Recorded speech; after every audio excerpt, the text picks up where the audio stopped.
News live കൊച്ചിയിലേക്ക് സ്വാഗതം. ഈ വാർത്തകൾ നിങ്ങൾക്കായി അവതരിപ്പിക്കുന്നത് Leotech Solar Solutions powered by Mile Food Stuffs Mookkannoor, Grazia Tours and Travels near Cochin Airport and Cochin Kalabhavan Angamaly franchise. തിരഞ്ഞെടുപ്പിന് വേണ്ടി വോട്ട് പിടിക്കാനുള്ള ബജറ്റല്ല ഇത്. സാധാരണക്കാരെ പ്രത്യേകം പരിഗണിച്ചു ധനമന്ത്രി കെ.എൻ. ബാലഗോപാൽ. എല്ലാ മേഖലയെയും ഉൾപ്പെടുത്തിയുള്ള ബജറ്റാണ് അവതരിപ്പിച്ചതെന്ന് ധനമന്ത്രി കെ.എൻ. ബാലഗോപാൽ. ആദ്യമായാണ് പ്രായമായവർക്ക് വേണ്ടി ബജറ്റ് അവതരിപ്പിക്കുന്നത്. തെരഞ്ഞെടുപ്പിന് വേണ്ടി വോട്ട് പിടിക്കുവാനുള്ള ബജറ്റ് അല്ല ഇത്. കേരളത്തിൽ കഴിഞ്ഞ 10 വർഷമായി വികസനത്തെ സംബന്ധിച്ചും സാധാരണക്കാരുടെ ജീവിതത്തെ സംബന്ധിച്ചും പുതിയ കാര്യങ്ങളാണ് ബജറ്റിൽ അവതരിപ്പിച്ചിട്ടുള്ളത്. കെ.എൻ. ബാലഗോപാൽ മാധ്യമങ്ങളോട് പറഞ്ഞു. ഇത്തരം പ്രഖ്യാപനങ്ങളൊന്നും നടക്കാൻ പോകുന്നില്ലെന്നാണ് പ്രതിപക്ഷം പറഞ്ഞത്. എന്നാൽ കഴിഞ്ഞ 5 വർഷം മുൻപ് നടന്ന ബജറ്റിന്റെ പ്രഖ്യാപനങ്ങളെല്ലാം നടപ്പിലാക്കിയത് ഇടത് സർക്കാർ തന്നെയാണ്. സാധാരണക്കാരെക്കുറിച്ചും അസംഘടിത മേഖലയെക്കുറിച്ചും വിദ്യാർത്ഥികളെക്കുറിച്ചും സർക്കാരിന് ചിന്തയുണ്ട്. അതുകൊണ്ടാണ് ഇത്തരം കാര്യങ്ങൾ ചെയ്യുന്നത്. പറഞ്ഞത് പാലിക്കുന്നതാണ് കേരളത്തിന്റെ ന്യൂ നോർമൽ. ധനമന്ത്രി അവതരിപ്പിച്ചത് ജനകീയ ബജറ്റ്. മുഖ്യമന്ത്രി സംസ്ഥാനത്തിന്റെ സമഗ്ര വികസനത്തിനും സർവ്വമേഖലയിലെ ജനങ്ങളുടെ ക്ഷേമത്തിനും പരിഗണന നൽകുന്ന ജനകീയ ബജറ്റാണ് ധനമന്ത്രി അവതരിപ്പിച്ചതെന്ന് മുഖ്യമന്ത്രി പിണറായി വിജയൻ. ഒരിക്കലും സാധ്യമല്ലെന്ന് കരുതിയ പദ്ധതികൾ പലതും യാഥാർത്ഥ്യമായത് കഴിഞ്ഞ 10 വർഷം കൊണ്ടാണ്. കൺമുൻപിലുള്ള ഇത്തരം യാഥാർത്ഥ്യങ്ങളെ കണ്ടില്ലെന്ന് നടിക്കുവാൻ ആർക്കും കഴിയില്ലെന്നും അദ്ദേഹം കൂട്ടിച്ചേർത്തു. 10 വർഷമായി നടപ്പാക്കാൻ കഴിയാത്തത് ഇപ്പോൾ ബജറ്റിൽ പ്രഖ്യാപിച്ചു എന്ന ആരോപണം ഏതോ നിരാശയിൽ നിന്നും ഉടലെടുത്ത ബാലിശമായ ആരോപണമാണെന്നും മുഖ്യമന്ത്രി വിമർശിച്ചു. ഓട്ടോറിക്ഷ സ്റ്റാൻഡുകൾ സ്മാർട്ടാക്കുന്നതിനും ഗിഗ് തൊഴിലാളികൾക്ക് ആധുനിക സൌകര്യങ്ങളോടുകൂടി ഗിഗ് ഹബ്ബുകൾ സ്ഥാപിക്കുവാനും ബജറ്റിൽ തുക വകയിരുത്തിയത് എല്ലാ വിഭാഗങ്ങളോടുമുള്ള സർക്കാരിന്റെ കരുതലിന്റെ ഉദാഹരണമാണ്. സർക്കാർ എയ്ഡഡ് ആർട്സ് ആൻഡ് സയൻസ് കോളേജുകളിലെ ബിരുദ പഠനം സൌജന്യമാക്കിയതും കണക്ട് ടു വർക്ക് സ്കോളർഷിപ്പിനായി 400 കോടി രൂപ വകയിരുത്തിയതും വിദ്യാർത്ഥികൾക്കും തൊഴിലന്വേഷകരായ യുവജനങ്ങൾക്കുമുള്ള സർക്കാരിന്റെ കൈത്താങ്ങാണെന്ന് മുഖ്യമന്ത്രി പറഞ്ഞു. എല്ലാം പറഞ്ഞ് കോംപ്രമൈസാക്കി ശശി തരൂർ കോൺഗ്രസിൽ തുടരും. എഐസിസി വർക്കിംഗ് കമ്മിറ്റി അംഗവും തിരുവനന്തപുരം എംപിയുമായ ഡോക്ടർ ശശി തരൂർ പാർട്ടിയിൽ ഉറച്ചു നിൽക്കുമെന്ന് പ്രഖ്യാപിച്ചതോടെ കോൺഗ്രസ് നേതൃത്വത്തിന് ആശ്വാസം. തരൂർ കോൺഗ്രസ് വിടുമെന്നും സിപിഐഎമ്മിലേക്ക് ചേക്കേറുമെന്നുമായിരുന്നു കഴിഞ്ഞ ദിവസങ്ങളിൽ പ്രചരിച്ച മാധ്യമ വാർത്തകൾ.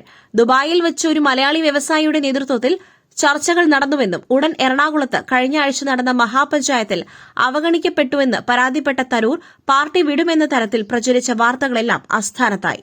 എഐസിസി അധ്യക്ഷനുമായും കോൺഗ്രസ് നേതാവ് രാഹുൽ ഗാന്ധിയുമായും തരൂർ നടത്തിയ കൂടിക്കാഴ്ചയോടെയാണ് മഞ്ഞുരുക്കം. സംസ്ഥാനത്ത് തിരഞ്ഞെടുപ്പ് പടിവാതിൽക്കൽ എത്തിനിൽക്കെ ശശി തരൂർ നേതൃത്വവുമായി വീണ്ടും അകന്നത് നേതൃത്വത്തെയും ആശങ്കയിലാക്കിയിരുന്നു. നേതൃത്വവുമായി അകൽച്ചയിലായിരുന്ന തരൂർ വയനാട് ക്യാമ്പിലെത്തിയതും തിരഞ്ഞെടുപ്പ് പ്രചരണത്തിന് ഒപ്പമുണ്ടാവുമെന്ന് പ്രഖ്യാപനം നടത്തിയതും യുഡിഎഫ് ക്യാമ്പിൽ ആവേശം പകർന്നതിന് തൊട്ടുപിന്നാലെയാണ് വീണ്ടും തരൂർ നേതൃത്വവുമായി അകൽച്ച പ്രഖ്യാപിച്ചത്. യുവാക്കൾക്കിടയിൽ തരൂരിന് സ്വീകാര്യതയുണ്ടെന്നതിനാൽ തെരഞ്ഞെടുപ്പ് കാലത്ത് തരൂർ പാർട്ടി വിടുന്നത് വലിയ ക്ഷീണമാവുമെന്ന് തിരിച്ചറിഞ്ഞതോടെയാണ് എഐസിസി അധ്യക്ഷനുമായും രാഹുൽ ഗാന്ധിയുമായും ചർച്ചകൾക്ക് വഴിയൊരുങ്ങിയത്. സൌജന്യ വിദ്യാഭ്യാസം ഞങ്ങൾ എതിർക്കില്ല, പക്ഷേ സംസ്ഥാന സർക്കാരിന് കെൽപ്പില്ല. അടുത്ത യുഡിഎഫ് സർക്കാർ ഉചിതമായ നടപടി സ്വീകരിക്കും. Aloysius Xavier. കോളേജുകളിൽ അടിസ്ഥാന സൌകര്യം പോലുമില്ല. ബജറ്റ് പ്രഖ്യാപനം പൊള്ളയെന്ന് കെഎസ്യു. ബിരുദ വിദ്യാർത്ഥികൾക്കുള്ള സൌജന്യ വിദ്യാഭ്യാസം, വിദ്യാർത്ഥികൾക്കുള്ള ആരോഗ്യ ഇൻഷുറൻസ് പ്രഖ്യാപനം പൊള്ള. അടിസ്ഥാന സൌകര്യമില്ലാതെ വിദ്യാർത്ഥികൾ എങ്ങനെ പഠിക്കുമെന്നും കെഎസ്യു സംസ്ഥാന പ്രസിഡന്റ് അലോഷ്യസ് സേവ്യർ ചോദിച്ചു. പച്ചിലക്കാട്ടി വിദ്യാർത്ഥികളെ കബളിപ്പിക്കുന്നു. ലക്ഷക്കണക്കിന് വിദ്യാർത്ഥികൾ നാടുവിട്ട് വിദേശത്തേക്ക് പോകുന്നു. പ്രശ്നങ്ങളെ അഭിമുഖീകരിക്കാതെയാണ് സർക്കാർ വാഗ്ദാനങ്ങൾ നൽകുന്നത്. കേരളത്തിന്റെ വിദ്യാഭ്യാസ മേഖലയെ വിറ്റുതുലയ്ക്കുന്നു. സർക്കാർ കോളേജുകളിൽ പ്രിൻസിപ്പൽമാരെ ആദ്യം വയ്ക്കൂ, എന്നിട്ട് മതി ബാക്കി വാഗ്ദാനമെന്നും അലോഷ്യസ് സേവ്യർ വിമർശിച്ചു. ഉണ്ണികൃഷ്ണൻ പോറ്റിയുമായി ശ്രീകുമാറിന് ബന്ധമില്ല. പ്രഥമ ദൃഷ്ടിയാൽ തെളിവുകൾ ഒന്നുമില്ല. ജാമ്യ ഉത്തരവിന്റെ പകർപ്പ് പുറത്ത്. ശബരിമല സ്വർണ്ണക്കൊള്ളയിൽ മുൻ അഡ്മിനിസ്ട്രേറ്റീവ് ഓഫീസർ എസ് ശ്രീകുമാറിന്റെ ജാമ്യ ഉത്തരവ് മാധ്യമങ്ങൾക്ക് ലഭിച്ചു. അറസ്റ്റിലായി 50 ദിവസത്തിനകമാണ് കൊല്ലം വിജിലൻസ് കോടതി ശ്രീകുമാറിന് ജാമ്യം നൽകിയത്. ഉപാധികളോടെയാണ് ജാമ്യം. പ്രഥമ ദൃഷ്ടിയാൽ ശ്രീകുമാറിനെതിരെ ഒരു തെളിവും എസ്ഐടിക്ക് ഹാജരാക്കാനായില്ലെന്ന് ജാമ്യ ഉത്തരവിൽ പറയുന്നു. ദ്വാരപാലക ശില്പങ്ങൾ കൊണ്ടുപോകുവാൻ എല്ലാം തയ്യാറായതിനു ശേഷമാണ് ശ്രീകുമാറിന്റെ നിയമനം. എക്സിക്യൂട്ടീവ് ഓഫീസറുടെ നിർദ്ദേശപ്രകാരം മഹസറിൽ ഒപ്പുവച്ചു. മുഖ്യപ്രതി ഉണ്ണികൃഷ്ണൻ പോറ്റിയുമായി ശ്രീകുമാറിന് ബന്ധമില്ല. മഹസറിൽ ഒപ്പുവച്ചതല്ലാതെ മറ്റ് കാരണങ്ങളൊന്നും ശ്രീകുമാറിനെതിരെ ഇല്ലാത്ത സാഹചര്യത്തിലാണ് ജാമ്യം അനുവദിച്ചതെന്നും ഉത്തരവിൽ വ്യക്തമാക്കുന്നു. അഡ്വക്കേറ്റ് അനിൽ പ്രസാദിന്റെ വക്കാലത്ത് മുഖേനയാണ് ശ്രീകുമാറിന് ജാമ്യം. ഇയാൾ ഉടൻ തന്നെ ജയിൽ മോചിതനാകും.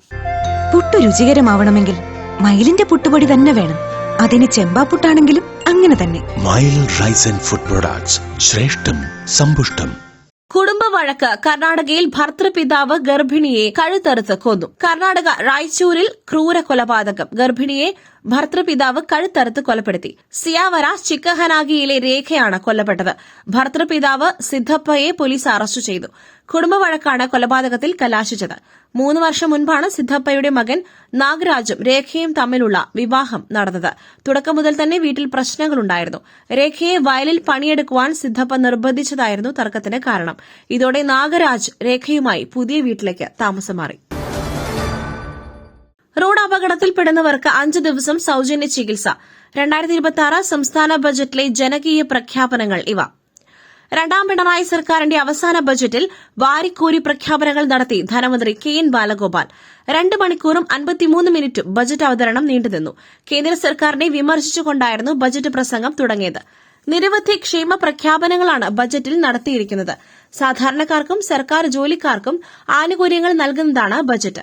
1 മുതൽ 12ാം ക്ലാസ് വരെയുള്ള വിദ്യാർത്ഥികൾക്ക് അപകട ഇൻഷുറൻസ് പരിരക്ഷ ഏർപ്പെടുത്തുവാനുള്ള ബജറ്റ് പ്രഖ്യാപനവും ശ്രദ്ധേയമാണ്. റോഡ് അപകടത്തിൽപ്പെടുന്ന എല്ലാവർക്കും ആദ്യ 5 ദിവസം സൌജന്യ ചികിത്സയും സംസ്ഥാന ബജറ്റിൽ പ്രഖ്യാപിച്ചിട്ടുണ്ട്. മറ്റൊരു വാർത്തയുമായി കണ്ടുമുട്ടുന്നതുവരെ നന്ദി, നമസ്കാരം.